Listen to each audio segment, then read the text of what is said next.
بسم اللہ الرحمن الرحیم نحمده ونصلی علی رسولہ الکریم اما بعد فقد قال اللہ تبارک وتعالی فی القرآن المجید والفرقان الحمید اعوذ باللہ من الشیطان الرجیم بسم اللہ الرحمن الرحیم کل نفس ذائقۃ الموت صدق اللہ العظیم اللہم صلی علی سیدنا محمد وعلى آل سیدنا محمد وبارک وسلم۔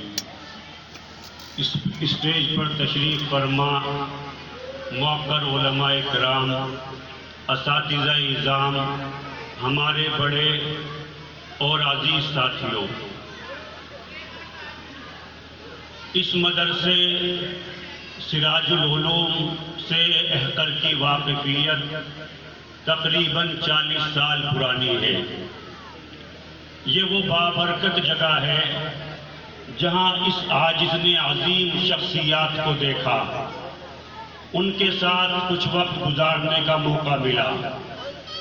سب سے پہلے یہاں پر تقریباً 37-38 سال پہلے مجھے اپنے پڑنانا حضرت الحاج صوفی جی پھول محمد کا دیدار نصیب ہوا۔ حضرت کو میں نے حالت فراش میں دیکھا۔ حضرت فنا فی اللہ بزرگ تھے، حضرت تھانوی رحمۃ اللہ علیہ کے سے مرید تھے، اور حضرت نے یہ فرمایا تھا کہ صوفی جی جب آپ کے پاس میرے اتنے خطوط پہنچ جائے تو آپ یہ سمجھنا کہ آپ میرے خلیفہ ہیں، لیکن کچھ خطوط کی کمی رہ گئی تھی۔ اگر وہ خلیفہ بن بھی جاتے تو وہ ایسے فنا فی اللہ، ایسے مخلص آدمی تھے کہ شاید وہ کسی سے تذکرہ نہ کرتے۔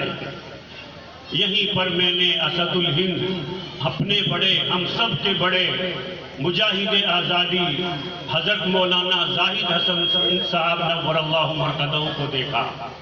حضرت کو میں نے یہاں سامنے کی مسجد میں بیٹھے ہوئے دیکھا، اور واقعتاً حضرت کے چہرے کے اوپر عجیب نور رہتا تھا کہ میری آنکھ میں ہے آنسو دیکھو، ان کی تصویر کا جادو دیکھو، فرش سے عرش بری تک ہے مہک، ان کے انفاس کی خوشبو دیکھو۔ اور جیسے ہمارے استاد حضرت مولانا عاقل صاحب دامت برکاتہم العالیہ نے ارشاد فرمایا کہ دارالعلوم دیوبند کے جن روحانی فرزندوں کا امت کے اوپر سب سے بڑا احسان ہے، ان میں سے ایک حضرت والا کی شخصیت تھی کہ اس علاقے کے اندر خاص طور سے مدارس کے کا جو جال بچھایا، اس کا صحرا حضرت رحمت اللہ علیہ کو جاتا ہے۔ یہیں پر میں نے اپنے نانا حافظ محبوب حسن لودھی پوری رحمت اللہ علیہ کو دیکھا، اور مجھے یہ کہنے میں کوئی تردد نہیں کہ ایسا با اخلاق آدمی میں نے پوری دنیا میں بہت کم دیکھا ہے۔ حضرت مدنی رحمت اللہ علیہ کے مرید تھے اور اپنے زمانے کے اعتبار سے کثیر الاسفار تھے۔ حضرت مدنی سے اسٹیشن پر بہت مرتبہ ملاقات ہوتی تھی۔ ایک مرتبہ نماز کا وقت آیا تو حضرت مدنی نے ارشاد فرمایا کہ حافظ محبوب حسن صاحب نماز پڑھائیں۔ ہمارے نانا نے نماز پڑھائی اور فرماتے تھے کہ میں یہ سمجھتا ہوں کہ جو حضرت نے میرے پیچھے نماز پڑھی، اللہ تبارک و تعالی انشاءاللہ حضرت کی برکت سے مجھے بخش دے گا۔ اور حضرت مولانا زاہد حسن صاحب کے ساتھی تھے، یہاں مدرسے میں پڑھاتے تھے۔ حضرت رحمت اللہ علیہ سے نانا جی کا تعلق اتنا گہرا تھا کہ جس دن حضرت رحمت اللہ علیہ کا انتقال ہوا تو گھر کے اندر تشریف لائے اور فرمایا کہ آج مجھے جتنا دکھ ہوا ہے حضرت مولانا زاہد رحمت اللہ علیہ کے انتقال پر، میرے باپ کا انتقال ہوا تھا تو بھی مجھے اتنا دکھ نہیں ہوا۔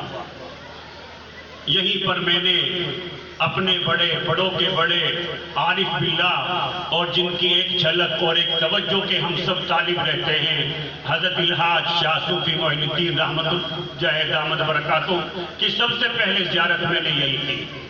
اور جس شخصیت کے اوپر یہ آج کی نشست رکھی گئی ہے، حضرت مولانا عارف صاحب رحمۃ اللہ علیہ، وہ بھی اپنے والد صاحب کے سچے جانشین تھے۔ ہم نے ان کو یہاں جوانی کے عالم میں دیکھا۔ یہ جو مدرسہ ہے ابھی خستہ حال کی جو عمارت، یہ خستہ حال نظر آ رہی ہے۔ آج سے تقریباً 40 سال پہلے اپنے زمانے کے اعتبار سے یہ شاہکار ہوا کرتی تھی۔ میں نے حافظ منظور صاحب جو پڑھاتے تھے ہمارے والد صاحب کے ساتھ اس مدرسے میں حضرت رحمت اللہ علیہ کی سرپرستی میں، اور ان کے کمرے میں مولانا عارف صاحب رہتے تھے، کبھی اگر رات میں رک جاتے تھے تو میں نے سردیوں کے زمانے میں دیکھا کہ حضرت صبح اٹھ جاتے تھے۔ ہم لوگ بھی پورے مدرسے کا اس وقت یہ معمول تھا کہ بچے بھی تہجد کے وقت اٹھ جایا کرتے تھے۔ تو میں نے یہ دیکھا کہ حضرت تہجد کے وقت سے دعا کرتے، اور نماز سے کچھ پہلے نماز کے لیے تشریف لے جانے کے لیے جو کمرے کا دروازہ کھولتے، تو میں نے جنوری کے مہینے میں دیکھا کہ حضرت پسینے سے شرابور ہوتے تھے۔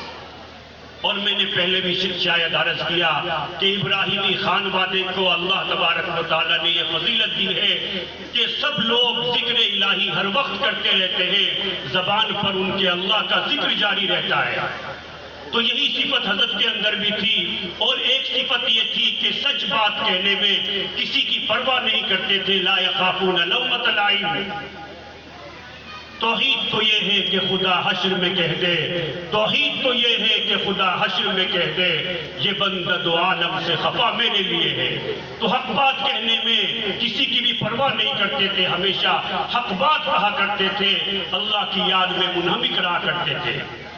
آج کی اس مجلس میں بڑے اٹھتے چلے جا رہے ہیں اور ہم جیسے نالائق باقی رہ گئے ہیں۔ اس لیے اس مجلس سے ہم سب کو، یہاں بڑے بڑے حضرات موجود ہیں، میں گستاخی کے ساتھ یہ عرض کرنا چاہتا ہوں کہ آج کی جو نوجوان نسل ہے ان کو یہ سیکھنا ہے کہ اللہ تبارک و تعالیٰ نے ان سے دین کا اتنا بڑا کام کیوں لیا۔ اس کی وجہ یہ تھی کہ انہوں نے اللہ کا ذکر کثرت سے کیا، گناہوں سے پاک زندگی گزاری، اپنا تعلق اللہ تبارک و تعالیٰ کے ساتھ مضبوط کیا۔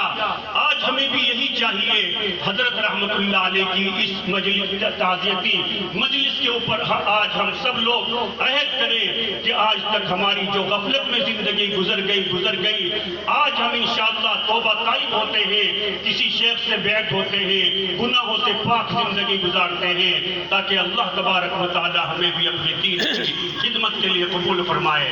میں دعا گو ہوں کہ اللہ تبارک و تعالی ان کے جانشین حضرت مولانا اطہر صاحب زاہدی دامت برکاتہم العالیہ کو بھی وہی صفات مرحمت فرمائے، اور انشاءاللہ ضرور مرحمت فرمائے گا، اور اکثر صفات مولانا کے اندر ہیں۔ اور میں دعا کرتا ہوں کہ اللہ تبارک و تعالی اس ادارے کو دن دوگنی رات چوگنی ترقیات عطا فرمائے۔ جس طریقے سے حضرت ہمارے خالو تھے، ان سے رشتہ داری کا بھی تعلق تھا، اگر وہ کبھی کوئی حکم کرتے تو ہم حاضر تھے۔